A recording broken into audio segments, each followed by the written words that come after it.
Assalamualaikum warahmatullahi wabarakatuh. Pada kesempatan kali ini, saya akan menjelaskan mengenai HAZOP, ya. Salah satu metode yang dapat digunakan untuk menganalisis suatu hazard di suatu industri. HAZOP ini merupakan salah satu metode analisis hazard yang paling awal dilakukan ketika suatu pabrik itu akan didirikan. Ya, bila minggu lalu kita belajar mengenai hazard ya, tentang potensi bahaya, kali ini kita akan belajar bagaimana cara menganalisis dan memprediksi dan juga menangani hazard tersebut. Penanganan hazard secara level HAZOP ini di level pertama. Jadi HAZOP ini dilakukan ketika proses itu bahkan belum didirikan di dunia nyata. Jadi baru berada pada fase desain atau fase gambar proses itu sudah dianalisis. Kira-kira hazard apa saja yang mungkin timbul dari proses tersebut. HAZOP itu merupakan kependekan dari Hazard and Operability Study, ya, di mana HAZOP itu adalah salah satu metode analisis yang sistematis dan kritis untuk suatu kegiatan operasional dari suatu proses ya. Jadi yang dianalisis itu adalah alat dan prosesnya. Dan dianalisisnya itu bahkan mulai dari level gambar seperti ini ya. Jadi baru berupa desain, baik desain sederhana maupun desain lengkap ya. Itu dianalisis oleh tim. Jadi HAZOP ini merupakan kerja tim. Berbagai disiplin ada di HAZOP ini, mulai dari orang proses, orang mechanical, orang electrical, safety, operasional, dan lain-lain itu ada. Ya, dengan tujuan utama kita mengidentifikasi potensi hazard dan bagaimana penanganannya. Ya, secara prinsip HAZOP itu nanti tujuannya adalah kita kan menganalisis hazard. Ya, tujuannya kan kita mengetahui hazard apa saja yang timbul. Sehingga nanti kita bisa tahu hazard levelnya berapa dan nanti kita menentukan countermeasure-nya apa. Untuk bisa mengetahui hazard dari suatu proses atau suatu alat ya, ini sedikit butuh langkahnya ya. Kalau dari bahan kan kemarin jelas. Karena mungkin bahannya itu berbahaya, memang dari alamnya atau secara natural berbahaya. Tapi bagaimana bila kita menganalisis hazard suatu proses atau suatu alat? Tentunya pertama kita harus tahu dulu intention atau tujuan dari proses atau alat itu ya.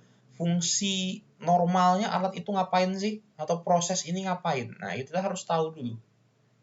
Ya, ketika kita tahu ya bahwa bagaimana alat dan proses tersebut bekerja secara normal, nah ketika terjadi suatu deviasi atau penyimpangan kan kita juga tahu. Nah, untuk bisa kita tahu apakah alat itu atau proses itu menyimpang, tentu kita harus tahu dulu sebelumnya bahwa alat itu normalnya bagaimana. Setelah kita tahu normalnya bagaimana, lalu kemudian kita bisa mengetahui penyimpangannya seperti apa. Nah, kan berbagai penyimpangan yang ada itu kan bisa di-list, bisa didaftar, kemudian bisa dianalisis penyebabnya apa. Terjadi penyimpangan-penyimpangan tadi.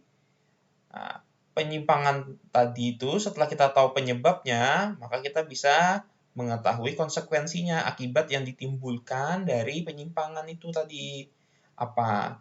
Nah, akibatnya itu kan adalah suatu hazard ya, muncullah namanya hazard potensi bahaya. Nah, yang punya level-level tertentu seperti di kuliah awal adalah hazard level, ada medium, ada low risk, ada high risk dan sebagainya. Di mana pada tiap tingkat level itu butuh yang namanya countermeasure atau penanganan. Jadi prinsip HAZOP ini digunakan untuk menganalisis hazard dari suatu proses atau suatu alat. Ya, ini ya seperti di minggu lalu ya, bahwa hazard itu perlu diingat dia adalah probability dikalikan dengan severity. Ya, low risk ini tidak butuh penanganan, hanya butuh pengawasan. Medium ke atas itu butuh yang namanya baik alat maupun aturan maupun kegiatan yang mendukung supaya bisa menurunkan level bahayanya. Kita ambil contoh untuk HAZOP ya, untuk HAZOP misalnya alat ini ya. Alat ini adalah namanya Chlorine Vaporizer Instrumentation. Ya, artinya ini adalah tangki penguap klorin. Ya, klorin cair diuapkan di tangki ini. Akan saya jelaskan terlebih dahulu bagaimana alat ini beroperasi secara normal. Jadi ada suatu tangki di sini ya. Tangki ini dipompakan klorin ya, klorin yang flow-nya itu diatur oleh FC atau flow controller melalui keran ini. Ya, aliran klorin yang diatur oleh flow control akan memasuki tangki ini untuk kemudian diuapkan. Supaya bisa menguap, dia butuh panas. Dipanaskan kan melalui koil pemanas ini yang isinya adalah steam atau uap. Nah, steam yang dipakai untuk memanaskan ini kan kemudian akan menguapkan klorin. Dan sementara steamnya sendiri itu suhunya akan turun hingga dia mengembun dan keluar melalui steam trap ini. Klorin feed ini tadi ya akan menguap. Uapnya itu akan ke alat selanjutnya, alat downstream yaitu vapor reactor. Di mana steam-nya ini, tekanan yang menuju vapor reactor itu dikendalikan oleh PC atau pressure controller. Sementara dari alat tabungnya ini sendiri, keamanannya itu dijaga oleh level controller di sini ya, untuk menjamin bahwa cairan tangki ini tidak terlalu tinggi ya. Karena yang diinginkan itu adalah uap. Kalau cairnya terlalu banyak itu artinya terjadi kesalahan. Supaya bisa menjamin bahwa level cairannya itu selalu terjaga, yang artinya uap itu selalu terbentuk, maka ada LC ini. LC dia akan mengendalikan steam. Artinya bila uapnya banyak, maka kita juga butuh steam yang banyak supaya yang teruapkan makin banyak pula. Apabila makin banyak ya, maka nanti dia ada LA, level alarm. H, dia menandakan level alarm di tinggi. Ketika sudah mencapai ketinggian seperti ini ya, sementara steam sudah tidak mampu lagi untuk menguapkan, maka level alarm ini akan men-trigger shutdown atau SD ke valve depan ini. Yang artinya valve depannya akan sengaja ditutup sehingga memberikan waktu kepada yang ada di sini untuk menguap terlebih dahulu sampai levelnya dinyatakan aman. Itu adalah sekilas mengenai alat ini fungsi normalnya. Lalu bila sistem ini ingin dibuat HAZOP, lalu bagaimana? Ada yang namanya guide word ya. Guide word ini berfungsi untuk membantu kita untuk mendefinisikan deviasi atau penyimpangan apa saja yang mungkin terjadi pada alat tersebut. Deviasi yaitu adalah segala hal yang menyimpang, yang mungkin menyimpang dari kondisi normalnya. Guide word yang digunakan merupakan gabungan dari guide word ditambah dengan subjek. Ya. Subjek itu adalah variabel-variabel yang mungkin terjadi penyimpangan, misalnya aliran, pressure, tekanan, temperatur atau suhu, reaksi, level, power, rotasi, dan lain sebagainya. Ini dikombinasikan dengan guide word. Jadi kan misalnya kalau normal kan dia ada flow, tapi bisa saja dia no flow, artinya tidak ada aliran. Bisa saja more flow alirannya berlebih, less flow alirannya kurang, atau bisa juga reverse alirannya balik, atau other than alirannya misalnya klorin ternyata malah air isinya. Itu kan suatu deviasi. Ya, ini adalah guide word yang membantu kita untuk mengingat kira-kira apa saja potensi-potensi deviasi yang mungkin ada dari suatu proses tersebut. Oke, kita ambil contoh di sini. Ini ada contoh gambar proses yang kita tinjau dan ini biasanya tabel standar untuk melakukan HAZOP. Kita tidak ambil keseluruhan, kita sekarang coba berfokus ke satu aliran dulu ya, satu aliran dan satu alat. Di sini ada aliran steam masuk ya, yang dikontrol oleh valve yang terhubung oleh level controller yang ada di tangki. Kita lihat dulu aliran ini ya, intentionnya atau fungsi normalnya adalah aliran steam berfungsi sebagai aliran masuk pemanas ke tangki penguapan klorin ya. Jadi steam ini untuk memanaskan klorin yang ada di dalam. Possible deviation atau deviasi penyimpangan yang mungkin terjadi pertama adalah no steam flow. Ya, bisa saja tiba-tiba tidak ada aliran steam ya, deviationnya. Kira-kira penyebabnya kenapa bisa tiba-tiba tidak ada steam? Nah, yang mengetahui penyebab ini dalam tim HAZOP itu biasanya adalah pabrikan, orang yang membuat alat atau membuat sistem, atau orang yang sudah sangat lama sekali berkecimpung pada sistem ini. Jadi biasanya senior-senior ini banyak terlibat di HAZOP ini ya, untuk menceritakan pengalaman-pengalaman mereka dan bagaimana mereka menanganinya. Jadi di setiap pabrik itu selalu ada record setiap kejadian ya, baik itu insiden, accident, near miss maupun kejadian skala kecil atau skala besar, itu selalu ada catatannya. Tujuannya adalah untuk menjadi pembelajaran supaya hal tersebut tidak terulang lagi. Ya. Jadi ini misalkan no steam flow. Kira-kira kenapa tidak ada aliran steam? Pertama bisa saja valve blockage, artinya valve-nya tiba-tiba menutup. Blok terkunci, valve-nya tidak bisa dibuka sehingga alirannya tidak ada. Atau valve no power, tiba-tiba mati lampu, tidak ada power sehingga valve-nya itu tidak bisa dibuka atau ditutup. Atau boiler shutdown, kan steam ini berasal dari boiler.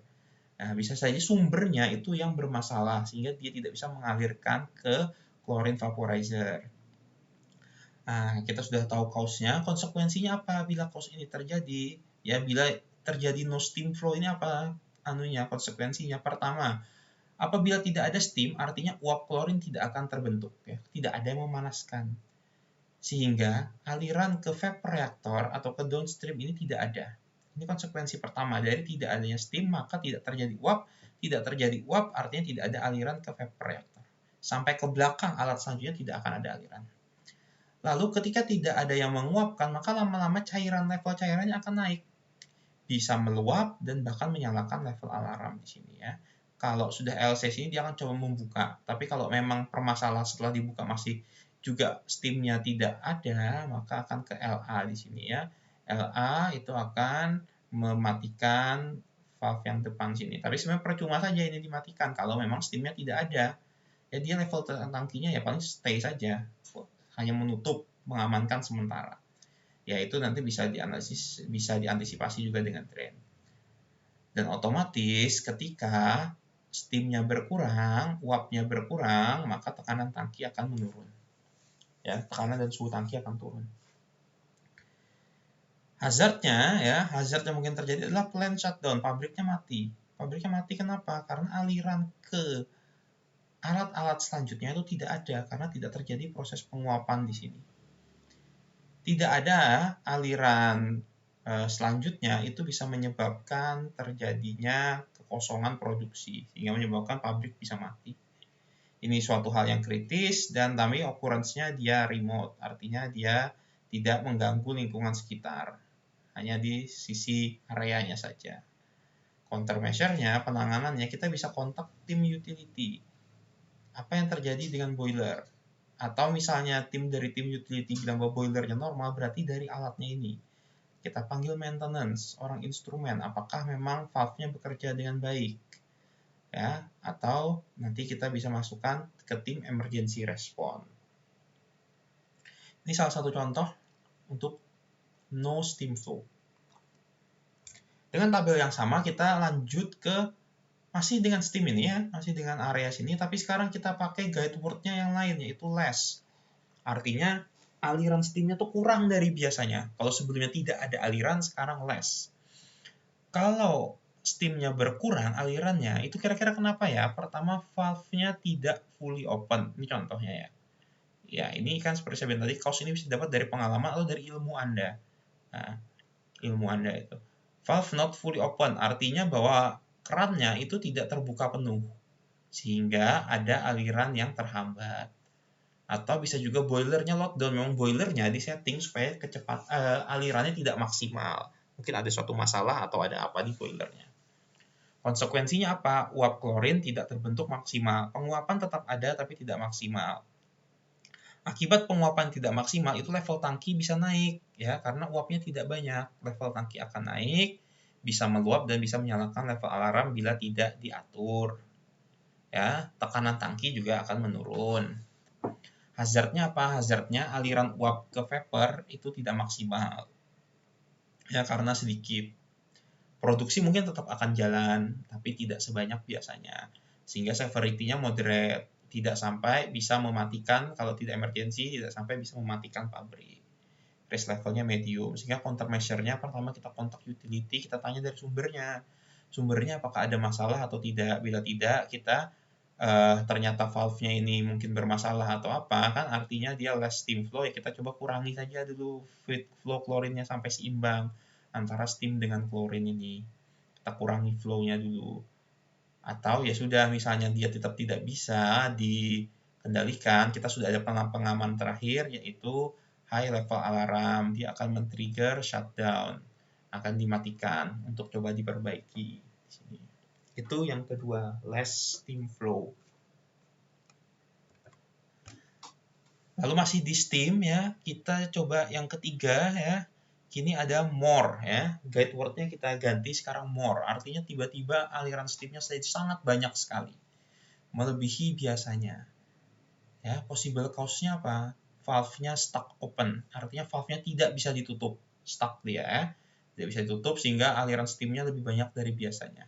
Atau controller-nya error. Ya, dia tidak bisa diatur steam-nya. Konsekuensinya apa? Bila muncul uap yang banyak, uap klorin akan banyak terbentuk, kan pemanasnya banyak, artinya uap klorin akan banyak terbentuk. Level tangkinya akan turun lama-lama, ya karena cairannya tetap, uapnya banyak, lama-lama kan turun. Karena kebanyakan uap yang dihasilkan.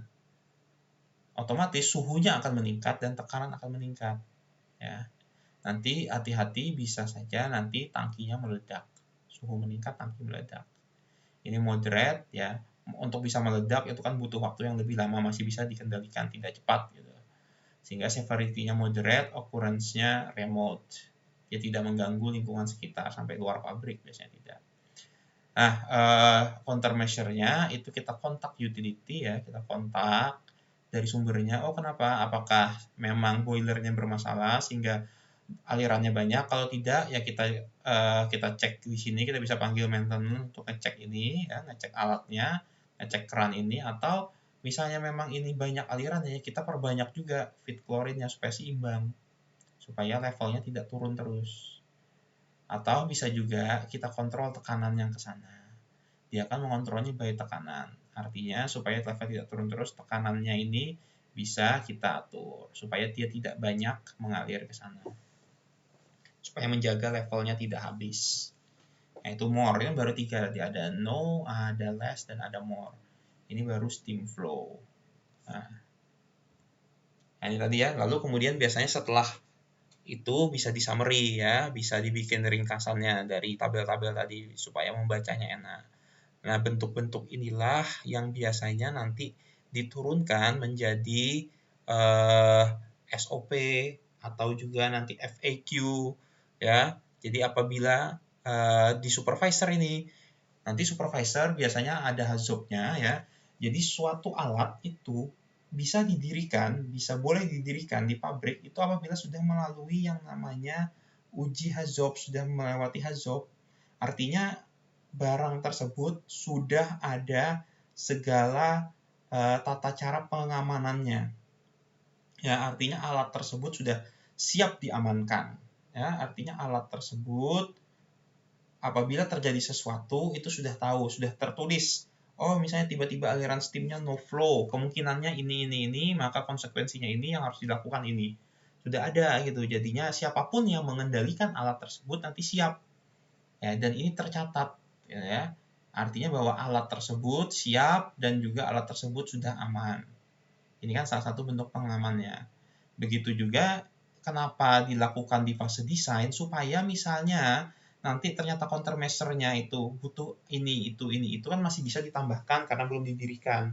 Kalau sudah didirikan, nanti ternyata butuh penambahan pelindung ini, pelindung itu kan nanti lebih sulit urusannya karena alatnya sudah bergerak, sudah beroperasi. Tapi kalau masih dalam gambar kan bisa ditambahkan kira-kira, oh butuh ini, butuh itu masih aman. Ya, sehingga HAZOP ini dilakukan di awal ketika alat atau proses itu masih dalam fase desain. Oke, satu contoh lagi, ini misalnya kita sekarang beralih ke bagian alatnya, ke bagian tangkinya. Kita sekarang bicara tangkinya. Ya, fungsinya adalah tangki klorin vaporizer berfungsi sebagai tempat penguapan klorin. Uapnya akan dialirkan ke vaporeaktor. Dia adalah tempat untuk penguapan klorin. Ya, itu normalnya dia bisa menguapkan klorin. Lalu bagaimana kira-kira deviasi pertamanya? Low tank level, artinya tiba-tiba isi tangkinya itu turun atau sampai habis. Penyebabnya adalah low tank level, itu adalah low chlorine feed. Memang supply klorinnya kecil sehingga levelnya rendah. Atau yang kedua, high steam flow, steamnya kebanyakan, artinya dia uapnya banyak, cairannya sedikit. Atau bisa juga level gauge error, yang untuk mengukur levelnya itu error. Konsekuensinya, jika low level karena banyak uap terbentuk, ya jadi kan kita harus tahu dulu skenario A, B, C, dan sebagainya. Jadi kalau dia low level, levelnya rendah karena steamnya terlalu banyak, itu nanti konsekuensinya sama dengan HAZOP more steam level. Jadi kita bisa mengacu ke HAZOP sebelumnya. Kan artinya steamnya akan lebih banyak daripada klorinnya. Nah, itu bisa kita mengacu ke yang sebelumnya. Atau nih, yang kedua, jika low level karena aliran klorinnya berkurang, ya konsekuensinya, maka suhu dan tekanan tangki nanti akan meningkat. Ya, suhu tekanan tangki akan meningkat, ini juga harus jadi perhatian. Hazardnya adalah tangkinya akan overheat, tangkinya bisa overpressure karena kepanasan, ya karena tank levelnya rendah, tidak banyak isinya. Dia critical, severity-nya critical di sini, dan dia remote, dan tapi risk-nya medium. Dia tidak mengganggu sampai luar pabrik. Countermeasure-nya, kontak utility, ya jika benar flow steam terlalu banyak, kita pastikan dulu apakah memang steamnya terlalu banyak atau terlalu banyak, kontak sumbernya tolong minta dikurangi. Atau memang dari steamnya normal, berarti kita atur perbesar flow klorinnya. Bisa kita atur flow klorin karena ada flow control. Ya. Atau bisa kita kontrol tekanan ke vapor reaktornya di sini, ya. Low tank level, tekanan ke vapor reaktornya bisa kita atur supaya bisa dipercepat ngambilnya, tidak terlalu banyak steam yang bertahan di sini. Ini contohnya. Nah, ini bisa diteruskan sampai banyak lagi. Untuk tangki masih banyak lagi. Tank level, misalnya sekarang kalau levelnya kepenuhan, kira-kira apa yang terjadi? Kalau tangkinya kepanasan, kira-kira penyebabnya apa? Konsekuensinya apa? Yang lain-lain apa? Temperatur tangkinya terlalu rendah, kira-kira apa? Countermeasure-nya apa?